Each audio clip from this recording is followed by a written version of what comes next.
Cabinet তো এটা 5 বছরের, প্রধানমন্ত্রী তো বলছে যে শুধু ক্যাবিনেট কেন, সরকারের কেউই এটা কোনো স্থায়ী কোনো পদ না।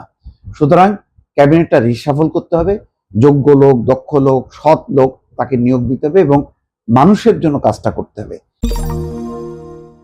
একজন মন্ত্রী পদত্যাগ করেছেন, পার্বত্য চট্টগ্রাম বিষয়ক মন্ত্রী দীপেন দেওয়ানের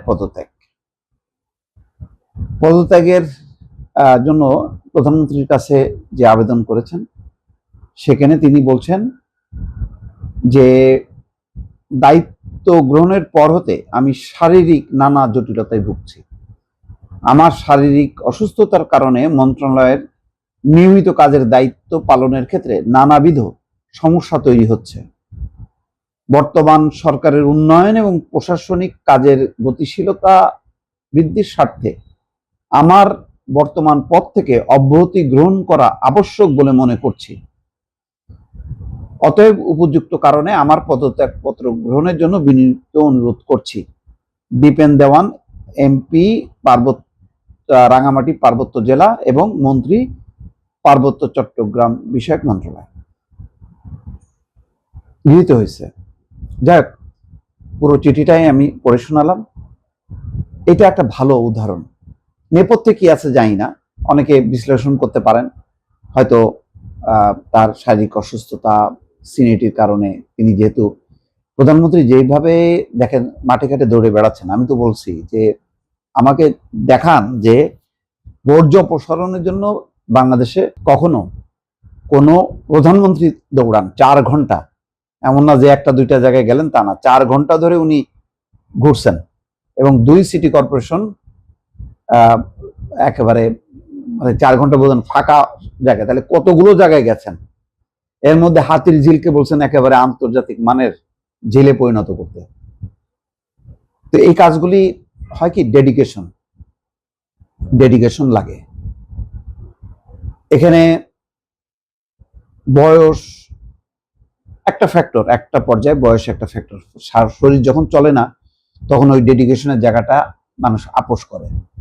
তো প্রধানমন্ত্রীর যেহেতু সেই এনার্জি আছে, মানে লাস্ট যে প্রাইম মিনিস্টার, তার থেকে বয়সের কথা চিন্তা করেন, অনেক জুনিয়র।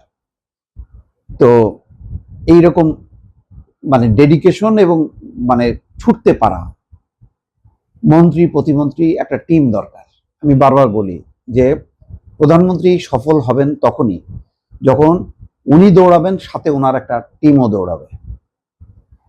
ওইরকম দৌড়ানোর টিম। এখন দেখেন, মন্ত্রী আপনি যদি, এটা অলংকারিক পদ না যে আপনি সিনিয়র হয়েছেন আপনাকে এ দিল।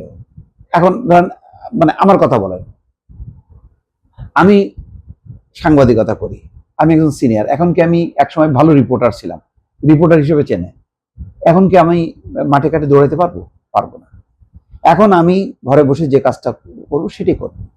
প্রয়োজনে আমি দেখেন, আমি কোনো এখন বড় কোনো চ্যানেলের দায়িত্ব, মানে চাকরি তার ফ্রি নাই 2টা কারণে, যে আর চাকরি করব না, আর করলেও আমি এই ধরনের দায়িত্ব, যেইটা আমি গত একেবারে টানা 12 বছর আমি বাংলা ভিশনের দায়িত্ব পালন করছি, আমি এখন মনে করি আমি এখন ফিজিক্যালি সেই পর্যায়ে নেই, ওই ধরনের পেইনটা আমি আর নেব।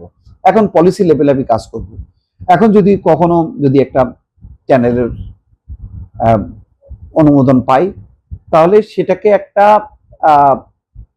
মানে সমাজে কন্ট্রিবিউট করা যায় এমন কিছু মানে সাবজেক্ট নিয়ে কাজ করব। হইচই তো অনেক হইলো। আর সাংবাদিকদের কাজ না যে সরকারের পতন ঘটানো, সাংবাদিকদের কাজ হচ্ছে সামগ্রিক দেশের একটা উন্নয়ন, পরিবর্তন ঘটানো। যাক, আমি আর নিজের কথা না বলি, বর্তমান সরকারের সংস্কার দরকার, এই ক্যাবিনেটের সংস্কার দরকার। মানে ভালোই তো, মানে এই প্রধানমন্ত্রী যদি এমপি নমিনেশনের অনেক আগে আসতো, তাহলে যারা সিনিয়র, যারা একেবারে আসলে ফিজিক্যালি পারছেন না, তাদেরকে জোর করে পারানো সম্ভব না। আমি সংসদের উদ্বোধনী অধিবেশনে দাওয়াত পেয়েছিলাম, আমি কয়েকজন সদস্যের দিকে তাকালাম যে এইভাবে মানে সংসদের স্টাফদের কাদের উপর ভর করে, মানে সিলেট অঞ্চলের, আমি আর নাম বললাম না, যেভাবে 2জন এসে কোন সিটে বসালো। দেখেন, উনি তো এমপি অনেকবার হয়েছে, অন্য নতুন কাউকে সুযোগ দেন, নতুনদেরকে দায়িত্ব দেন, তাহলে আপনি বিকাশ হবে কিভাবে? আপনি যদি সিনিয়রদের ভারে রেখে দেন, সিনিয়রদের কোনোভাবে অমর্যাদা করা যাবে না। সিনিয়রদের বুদ্ধি পরামর্শ, তারা এমন একটা জায়গায় থাকবেন সেখান থেকে যেন তারা বুদ্ধি পরামর্শ দিতে পারেন, এবং সেটা যাতে আবার তাদের সাথে বেয়াদবি করা যাবে না। আজকাল রাজনীতিতে যে বেয়াদবদের ঘন ঘটা দেখছি, ওই ধরনের বেয়াদব পয়দা করা যাবে না। সিনিয়রদেরকে রাখতে হবে, কিন্তু যখন নাকি সে মাঠে ময়দানে দৌড়াবে, সে অফিসে আসবে 9টার সময়, সারাদিন কাজ করবে, এখানে দৌড়বে ওখানে দৌড়বে, ওই রকম শারীরিক সক্ষমতা সম্পন্ন ডেডিকেটেড একটা টিম যদি গড়ে তোলা না হয়, গভর্নমেন্ট সাকসেসফুল হবে না, না সংসদে না মন্ত্রিসভায়। সুতরাং সংসদ তো হয়ে গেছে, এখন এখানে তার কিছু করার নাই, অন্তত ক্যাবিনেটটা যাতে, ক্যাবিনেট তো এটা 5 বছরের, প্রধানমন্ত্রী তো বলছে যে শুধু ক্যাবিনেট কেন, সরকারের কেউই এটা কোনো স্থায়ী কোনো পদ না। সুতরাং ক্যাবিনেটটা রিসাফল করতে হবে, যোগ্য লোক, দক্ষ লোক, সৎ লোক তাকে নিয়োগ দিতে হবে এবং মানুষের জন্য কাজটা করতে হবে।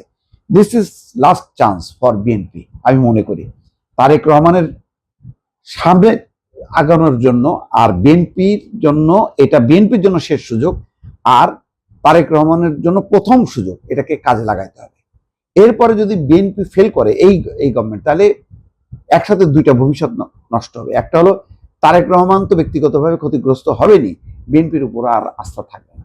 সুতরাং ভালো ক্যাবিনেটটা ঢেলে সাজাইতে হবে। আবার আমি মনে করি 50% যদি আস্তে আস্তে পর্যায়ক্রমে বাদ দেওয়া হয়, মানুষ হবে না, বলবে না যে আরে এই মানে ক্যাবিনেট ফেল করছে, এটা কি হলো, তার মানে ব্যর্থ। নো, আপনি প্রয়োজন অনুযায়ী এইভাবে দীপেন দেওয়ানদের মতন মানুষদেরকে, যাদের লম্বা ত্যাগ তিতিক্ষা আছে, তাদেরকে সেই সম্মানিত জায়গায় রেখে, এটা যেহেতু একটা ওয়ার্ক প্লেস, মন্ত্রী সে এখানে এখানে মানে কাউকে মানে অলংকারিক পদ হিসাবে, মন্ত্রী হিসেবে বসায় রাখার কোনো অর্থ নেই। বরং আপনি প্রতিমন্ত্রী দিচ্ছেন, সে ডাইনামিক, ওই দেখা গেল যে ওই সিনিয়র মন্ত্রীর চাপের কারণে সে আর কাজ করতে পারলো না। সুতরাং এটাকে আবার এখন চিন্তা করতে হবে, এটা বাস্তবতার ভিত্তিতে চিন্তা করে এটা অ্যাকশনে পরিণত করতে হবে এবং চট জলদি কিছু মানে ব্যবস্থা করতে হবে। নতুবা এই যে দেখেন রামিসা, এই যে যে ঘটনাটা ঘটলো, আদ্দিন হসপিটাল, এইরকম যে নানা রকম অনাকাঙ্ক্ষিত ঘটনাগুলো ঘটছে, এই ঘটনাগুলো মোকাবেলা করা কিন্তু কঠিন হবে যদি ডাইনামিক একটা ক্যাবিনেট না থাকে।